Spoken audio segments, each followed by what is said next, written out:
Hello friends, welcome to my channel V commerce academy, जिथे मी वंदना तुम्हाला शिकवते अकाउंट हा विषय अत्यंत सोप्या पद्धतीने. मुलांनो, सध्या आपण व्हेरियस एक्झाममध्ये अकाउंटिंगशी रिलेटेड न्यूमरिकल क्वेश्चन कशा पद्धतीने विचारले गेलेले आहेत तर हे क्वेश्चन डिस्कस करत आहोत. तर आजच्या व्हिडिओमध्ये देखील आपण अकाउंटिंगचे काही न्यूमरिकल क्वेश्चन डिस्कस करणार आहोत. तर व्हिडिओला सुरुवात करण्याआधी तुम्ही जर चॅनलला नवीन असाल तर चॅनलला सबस्क्राईब करा आणि व्हिडिओ तुम्हाला कसा वाटला हे देखील कळवा.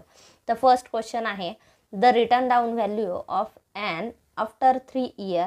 आता इथे एक असेट वर्ड मिसिंग आहे. ठीक आहे. The written down value of an asset after 3 years of depreciation on reducing balance method at the rate 10% ₹36,450. What was the its original value. आता या ठिकाणी आपल्याला काय दिले आहे, इथे WDV दिली आहे.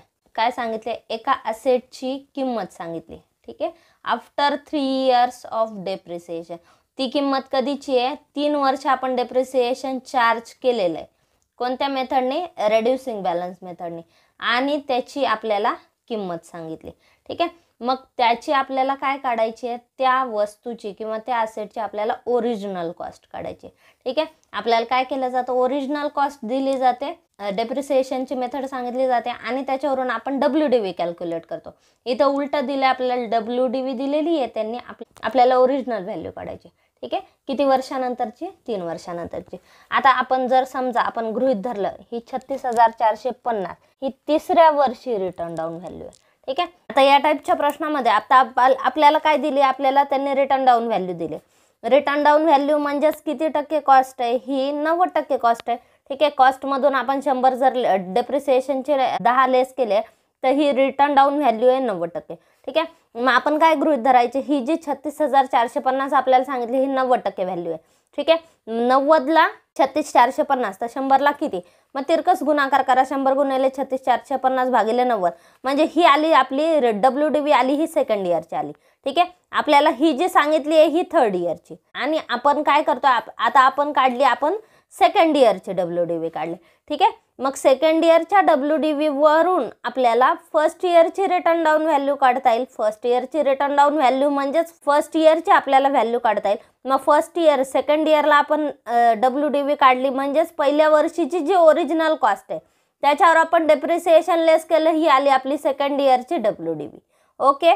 म्हणजे ह्याच्यावरून आपण काय ओरिजिनल कॉस्ट काढू शकतो. ठीक आहे. मग सेम गृहीत धरा, आता ही 440,500 आपण डेप्रिसिएशन लेस केल्यानंतरची व्हॅल्यू आहे.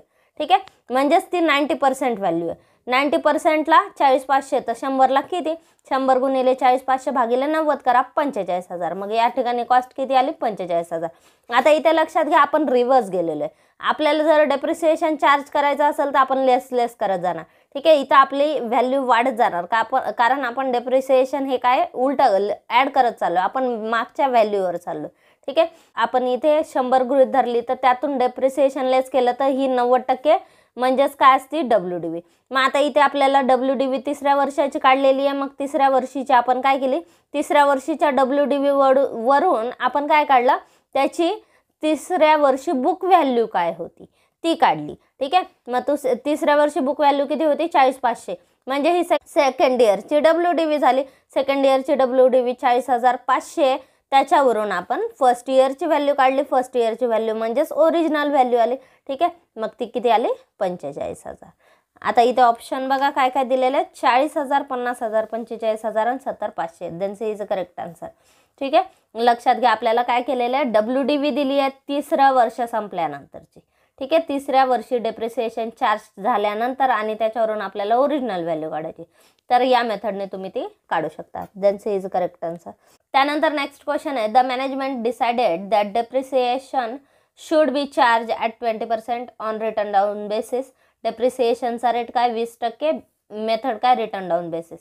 On the closing balance of each year. Written down बेसिसमध्ये क्लोजिंग बॅलन्सवरच डेप्रिसिएशन चार्ज होतं. ठीक आहे. Accounting is calendar year. Accounting calendar इयरला होते, म्हणजेच 1 जानेवारी टू 31 डिसेंबर हे इयर आहे. ठीक आहे.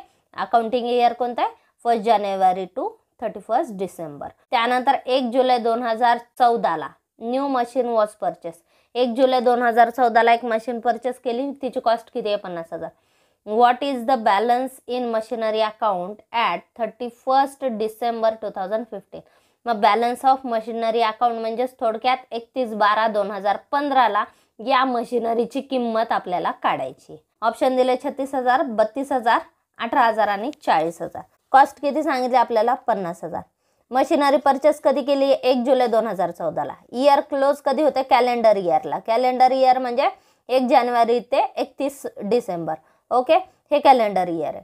मग या ठिकाणी आपल्याला 1 जुलैला आपण मशिनरी खरेदी केली म्हणजेच 1 जानेवारी ते 1 जुलैपर्यंत डेप्रिसिएशन चार्ज होणार. म्हणजे 2014मध्ये किती डेप्रिसिएशन चार्ज होणार? फक्त 1 जानेवारी टू 1 जुलैपर्यंत, म्हणजे 6 महिन्याचं डेप्रिसिएशन चार्ज होणार. ठीक आहे, मग आपण 6 महिन्याचं डेप्रिसिएशन चार्ज केलं. 50,000वर 20% किती येतात? 10,000 येतात वर्षभराचे. आपल्याला 6 महिन्याचे चार्ज करायचे, मग ते किती आले? 5,000. आपण लेस केले. WDV रिटर्न डाऊन व्हॅल्यू किती आली? 45,000. त्यानंतर दुसऱ्या वर्षी डेप्रिसिएशन आपल्याला कधीपर्यंतचं काढायचं? 31/12/2015चं. हे झालं 31/12/2014चं डेप्रिसिएशन आपण चार्ज केलं. आता आपल्याला 31/12/2015चं करायचं आहे. ठीक आहे, आता 31/12/2014 ते 15 मशीन आपल्याकडेच आहे म्हणजे 1 इयरचं डेप्रिसिएशन चार्ज होणार. ठीक आहे, 45,000वर रिटर्न डाऊन व्हॅल्यूने चार्ज करायचं म्हणजे याच्यावर चार्ज होणार. ठीक आहे, किती टक्के चार्ज करायचं? 20%. 45,000वर 20% किती येतात? 9,000. देन दुसऱ्या वर्षी डेप्रिसिएशन किती चार्ज होणार? 9,000. आणि WDV किती उरली? 36,000. ठीक आहे, कधीची WDV? 31 डिसेंबर 2015ला. इथे काय विचारलाय प्रश्न बघा. What is the balance in machinery account as on 31 December 2015? 31/12/2015ला मशिनरी अकाउंटचा बॅलन्स विचारलाय, ते किती आलंय? 36,000. Then A is a correct answer. आपण काय केलं? डेप्रिसिएशन चार्ज केला 50,000वर. 50,000वर 20%ने डेप्रिसिएशन चार्ज केलं. पहिल्या वर्षी 6 महिन्याचं डेप्रिसिएशन चार्ज होणार, त्यामुळे ते अर्धच चार्ज होणार. आणि त्याच्यानंतर दुसऱ्या वर्षी पूर्ण वर्षाचं डेप्रिसिएशन चार्ज होणार, पण WDVवर होणार. ठीक आहे, मग आपली WDV किती येते? 36,000. त्यानंतर पुढचा प्रश्न आहे. An old machine was purchase for ₹60,000. It was repaired for ₹5,000 and 5,000 paid on its installation. Machinery account will be debited by. आता या ठिकाणी मशीन खरेदी किती केली? 60,000ची मशीन खरेदी केली. 5,000 त्याचे रिपेअर्सला खरेदी केले. ठीक आहे, रिपेअर्स आपण जर एरवी केले तर ते कुठे येतात? PLला. रेग्युलर रिपेअर्स जर असतील तर ते PLला चार्ज होतात. पण जर समजा मशीन आपण परचेस केली तेव्हा त्याचे रिपेअर्स केले तर ते कशामध्ये येतात? ते येतात त्या मशीनच्या कॉस्टमध्ये प्लस होतात, कारण ते कॅपिटल एक्सपेंडिचर. ठीक आहे, मग 60,000 आणि या ठिकाणी 5,000 कशासाठी दिलेत म्हणून सांगितले? इन्स्टॉलेशन, म्हणजे ही मशीन इन्स्टॉल करण्यासाठी आपल्याला खर्च किती आला? 5,000. Machinery account will be debited bye. ठीक आहे, मशिनरी अकाउंट कितीने डेबिट होणार विचारलंय. मशिनरीची कॉस्ट 60,000 आहे. 5,000 रिपेअर्सचे आणि 5,000 इन्स्टॉलेशनचे, हे त्याच्या कॉस्टमध्येच प्लस होणार. ठीक आहे, 60 + 65 + 5 70. 70,000 मशीनची कॉस्ट आली. दंड इज अ करेक्ट आन्सर. त्यानंतर पुढचा प्रश्न आहे. Net profit of a firm before charging manager's commission is ₹2,86,000. Manager is entitled to a commission of 10% after charging such a commission. Which of the following is his commission? Okay, आता या ठिकाणी तुम्हाला एक adjustment आठवत असेल final अकाउंटची, कमिशनची.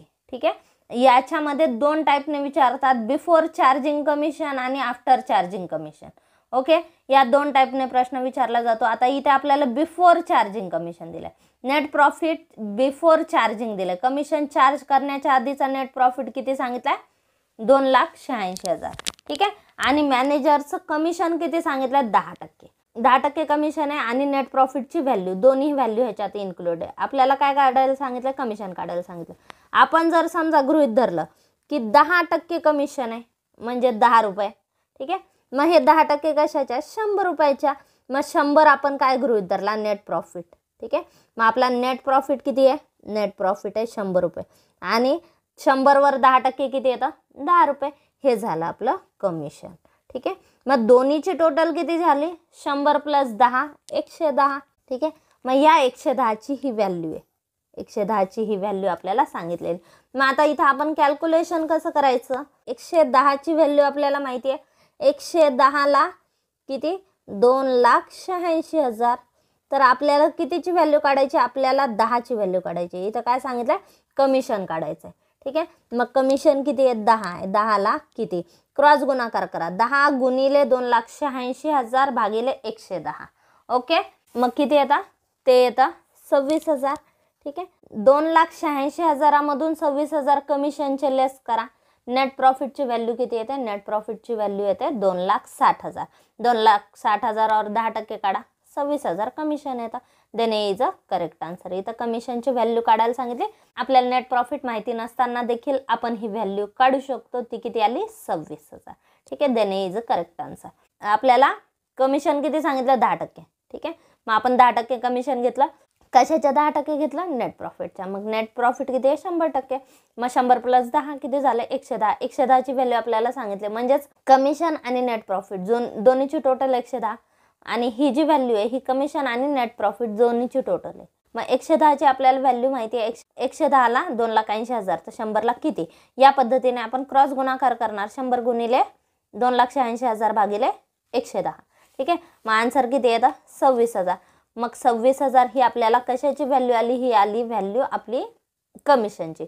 कधी कधी आपल्याला नेट प्रॉफिट सुद्धा काढायला सांगतात. मग 26,000 काय करायचे 2,86,000तून 26,000 लेस करा. ते येतो आपला नेट प्रॉफिट. मग नेट प्रॉफिट किती येतो 2,60,000.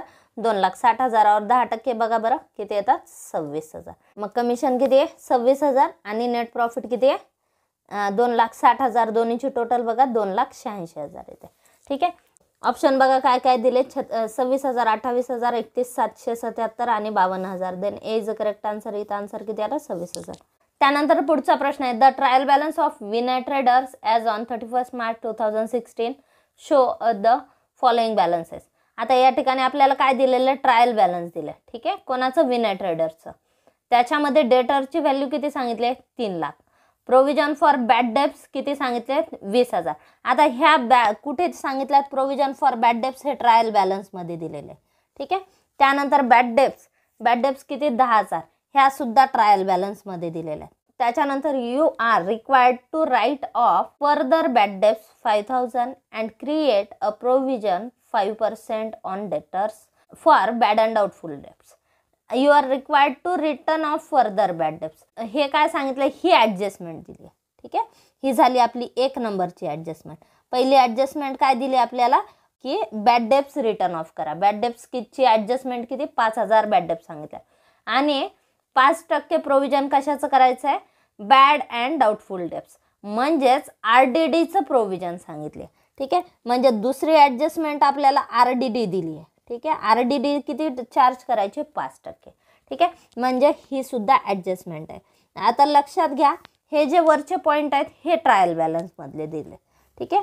मग ट्रायल बॅलन्समधले हे जे पॉईंट आहेत कोणते debtors provision for bad debts आणि बॅड डेब्ट्स. मग ट्रायल डेटर्स कुठे येतात बॅलन्स शीटला. ठीक आहे. ॲसेट आहे. डेटर ही आपली ॲसेट आहे. बॅलन्स शीटच्या ॲसेट साईडला 3 लाख डेटर्स येते. प्रोव्हिजन फॉर बॅड डेब्ट्स हे मागच्या वर्षीचं प्रोव्हिजन आहे म्हणजे आपलं हे वाचलेलं उरलेलं प्रोव्हिजन आहे. ठीक आहे. मग ह्याची पोस्टिंग कुठे होते याची PLच्या क्रेडिटला पोस्टिंग होणार आणि या बॅड डेब्ट्स कुठे येणार या बॅड डेब्ट्स PLच्या डेबिटला चार्ज होणार. ठीक आहे. मग याचे फक्त आपल्याला पोस्टिंग करायचे. हे ऑलरेडी डेटरमधून मागच्या वर्षी लेस झालेले आहे. आता तुम्हाला ट्रायल बॅलन्सचे आयटम आहेत म्हणजे डेटरमधून ते लेस करायचे नाही आहेत. यावर्षी लेस करणार नाही. आपल्याला काय सांगितलं आहे आपल्याला the amount of new provision for bad and doubtful debts. आपल्याला काय काढायचे न्यू प्रोव्हिजनची अमाऊंट काढायची. RDD किती चार्ज होणार हे आपल्याला काढायला सांगितलं. आपल्याला काय सांगितलं 5% RDD काढा. मग ती किती येणार ही व्हॅल्यू विचारली. ठीक आहे. मग आपल्याला काय करावं लागेल हे डेटर्स किती आहेत 3 लाख. 3 लाखातून ह्या ज्या बॅड डेब्ट्स आहेत ह्या लेस करायच्या. ठीक आहे. लेस 5,000 कशाचे लेस करायचे बॅड डेब्ट्स. बॅड डेब्ट्सचे 5,000 लेस करा. आपल्याकडे डेटर्स किती राहिले 2,95,000. आता 5% RDD ह्या 2,95,000 चार्ज करा. ठीक आहे. 2,95,000 5% किती येतं 2,95,000 5% येतात 14,750. Then C is a correct answer.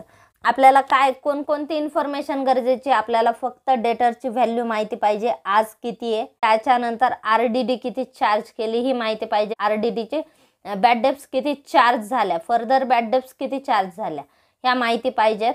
कारण बॅलन्स शीटला आपण डेटर्समधून काय काय लेस करणार डेटरमधून फक्त या वर्षीच्या बॅड डेब्ट्स या वर्षीची RDDs लेस करणार. ठीक आहे. त्यामुळे आपण काय करायची डेटरची व्हॅल्यू घ्यायची या वर्षीच्या बॅड डेब्ट्स किती आहेत 5,000, तेवढ्या लेस करा आणि उरलेल्या अमाऊंटवर RDD चार्ज करा 5%ने. ठीक आहे. आणि ह्या कुठे येणार, हे दोन्ही पॉईंट PLला येणार, त्यामुळे असेटवर याचा इफेक्ट होणार नाही. असेटमध्ये मागच्या वर्षी आपण ऑलरेडी ते लेस केलेले, यावर्षी लेस करायची गरज नाही आहे तुम्हाला. ठीक आहे. मग डेटरमधून 5,000 फक्त लेस होतील, कशाचे, फर्दर बॅड डेब्ट्स लेस होणार आणि 5% त्याच्यावर उरलेल्या अमाऊंटवर चार्ज होणार. ठीक आहे. 2,95,000वर 5% किती येतात, 14,750. Then C is a correct answer. इथे काय काढायला सांगितलेले, the amount of new provision for bad and doubtful debts will be. आपल्याला हे RDD चार्ज होणार हे विचारले, ते किती आले, 14,750. Then C is a correct answer. त्यानंतर पुढचा प्रश्न आहे, if the value of gross profit and indirect expenses of a concern are 4 lakh and rupees 1 lakh respectively, the value of net profit will be. आता इथे काय विचारलं, gross profit सांगितलाय एका फर्मचा, किती सांगितला, 4 लाख. आणि इनडायरेक्ट एक्सपेन्सेस म्हणजे जे PLला आपण एक्सपेन्सेस चार्ज करणार त्याची व्हॅल्यू किती सांगितले, 1 लाख. ठीक आहे. व्हॅल्यू ऑफ नेट प्रॉफिट काढायला सांगितला. आता PLच्या क्रेडिटला आपण ग्रॉस प्रॉफिट घेणार 4 लाख, त्यातून इनडायरेक्ट एक्सपेन्सेस लेस करणार 1 लाख. ठीक आहे. म्हणजेच इनडायरेक्टली 4 लाख मायनस 1 लाख ही व्हॅल्यू आपली कशाची आली, नेट प्रॉफिटची. ठीक आहे. इथे काय काढायला सांगितलं आपल्याला, नेट प्रॉफिट, तो किती आला, 3 लाख रुपये. ऑप्शन बघा आपल्याला काय काय दिले, 6 लाख, 3 लाख, 4 लाख आणि 5 lakh. Then B is correct answer. आपला आन्सर किती आला, 3 लाख रुपये. Next question, opening stock plus purchases plus direct expenses minus closing stock, हे कशाचं सूत्र आहे. आपण ट्रेडिंगच्या डेबिटला काय घेणार, opening stock, purchases, direct expenses, ट्रेडिंगच्या डेबिटची टोटल, आणि क्रेडिटला क्लोजिंग स्टॉक घेणार. इथं काय विचारलं, opening stock, purchases, direct expenses minus closing stock, हे सूत्र कशाचं आहे, कॉस्ट ऑफ गुड्स सोल्डचं. Then D is correct answer. त्यानंतर पुढचा प्रश्न काय दिला, if the merchandise inventory at the end of year is overstated by 7,500 the error will causes. आता या ठिकाणी काय सांगितलं, इफ द मर्चंडाइज इन्व्हेंटरी म्हणजे क्लोजिंग स्टॉकचं व्हॅल्युएशन करताना at the end of the year overstated by 7,500. आपलं क्लोजिंग स्टॉकचं व्हॅल्युएशन करताना क्लोजिंग स्टॉक आपल्याकडून 7,500 रुपये जास्त दाखवला गेला. ठीक आहे. मग या एररचा, या चुकीचा काय परिणाम होणार तो विचारला. ए दिले, understatement of net income for the year by 7,500. आपली ही क्लोजिंग स्टॉक ही आपली ॲसेट आहे, ॲसेटचं डेबिट बॅलन्स असतं. ठीक आहे. डेबिट बॅलन्स आपण 7,500ने जास्त दाखवले. ठीक आहे. क्लोजिंग स्टॉक 7,500ने जास्त दाखवला. क्लोजिंग स्टॉक कुठे येतो, ट्रेडिंगच्या क्रेडिटला येतो बघा. ठीक आहे. ट्रेडिंगच्या क्रेडिटला येतो, म्हणजे 7,500 रुपये आपण क्लोजिंग स्टॉक जास्त दाखवला, म्हणजे ग्रॉस प्रॉफिट 7,500ने जास्त येणार. ग्रॉस प्रॉफिट 7,000 दाखवला गेला की नेट प्रॉफिट देखील 7,500ने जास्त दाखवला जाणार. ठीक आहे. म्हणजेच आपला इन्कम स्टेटमेंट, आपलं ट्रेडिंगही 7,500ने जास्त दाखवलं जाणार आणि GP सुद्धा 7,500ने जास्त दाखवणार. ठीक आहे. आणि प्रॉफिट अँड लॉसची टोटल सुद्धा 7,500ने जास्त दाखवले जाणार आणि NP सुद्धा 7,500ने जास्त दाखवलं जाणार. ठीक आहे. आता इथं अंडर स्टेटमेंट सांगितलं, अंडर स्टेटमेंट होणार नाही, हे जास्त दाखवले तर इथं ओव्हर स्टेटमेंटच आहे ना. ठीक आहे. मग त्यामुळं ऑप्शन येतं नाही आहे. बी दिलं, overstatement of cost of merchandise sold. ठीक आहे. सेल्सशी त्याचा संबंध नाही आहे. ठीक आहे. आपण क्लोजिंग स्टॉकचं व्हॅल्युएशन जास्त दाखवलं, त्यामुळे हा पॉईंट येणार नाही. सेल्सशी त्याचं काही रिलेशन नाही. Under statement of gross profit, under statement होणार नाही. तुम्हाला सांगितलं ओव्हर स्टेटमेंट होणार, कारण जर 7,500 आपण क्लोजिंग स्टॉक जास्त दाखवला तर ट्रेडिंगची टोटल 7,500ने जास्त दाखवली जाणार आणि GP 7,500ने जास्त दाखवला जाणार. ठीक आहे. डी काय दिले, over statement of net income. आपलं नेट इन्कम काय होईल, ग्रॉस प्रॉफिट पण वाढेल 7,500ने आणि नेट प्रॉफिट पण वाढणार. ठीक आहे. पण इथं आता तुम्हाला ग्रॉस प्रॉफिटचं ऑप्शन दिलं नाही, नेट इन्कम दिले. नेट इन्कम म्हणजे नेट प्रॉफिट आपला कितीने वाढणार, 7,500ने. ठीक आहे. Then D is a correct answer. मग आन्सरमध्ये एक तर तुम्हाला ग्रॉस प्रॉफिट वाढला 7,500ने दाखवलेलं तेही बरोबर राहील, आणि जर समजा नेट प्रॉफिट वाढलाय 7,500ने हे सांगितलं तेही बरोबर राहील. ठीक आहे. दोन्हीपैकी एक ऑप्शन तुम्हाला दिलं जाईल. इथं काय सांगितलं, इथं नेट इन्कम वाढलाय म्हणजे नेट प्रॉफिट वाढला 7,500ने. ठीक आहे. Then D is a correct answer, हे सुद्धा बरोबर आहे. त्यानंतर नेक्स्ट क्वेश्चन आहे, debtors are ₹80,000, bad debts 2,000, provision for bad debts 4,000. It is decided to maintain a provision for bad debts ₹1,000.